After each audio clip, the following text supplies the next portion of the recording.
Well, my father was a drummer from the East Coast. He played drums sometimes 6 nights a week until he died. Then he also started a record store in Fort Worth, Texas that's there today. So I was in music.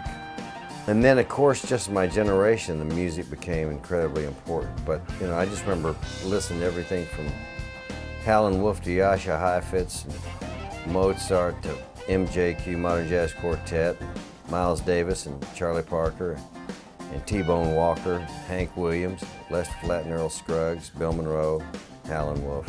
Yeah, see, my dad was from that school of music where it was just 2 schools of music. It was the Ellingtonian, good or bad. The song that inspired me to play guitar was Granddaddy's Rockin' by Matt Curtis.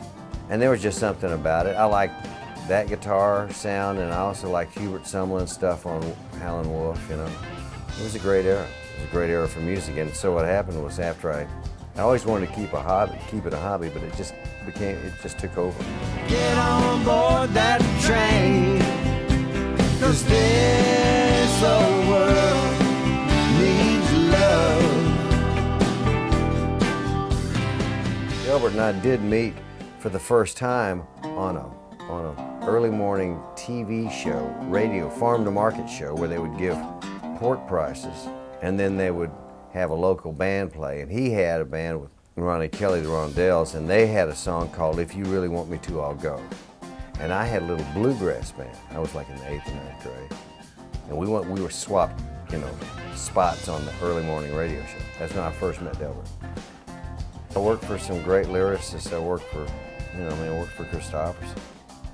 And I wound up working with Billy Joe Shaver, did his first record, and with Delbert and different people who managed to get this great groove going and then write these great plain-spoken but very soulful lyrics.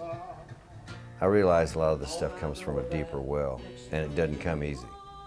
Other songwriters can write all day, every day. I have the utmost admiration and respect for those guys. And I just don't have that kind of stamina. I kind of have to wait for the well to fill up. Well, my next project is actually done, my next project being my next album. It's in the can. The album is tentatively titled From the Five. I always wanted to have my 5th album called From the Five, but I also wrote it when I was 55, and it will come out in 2005.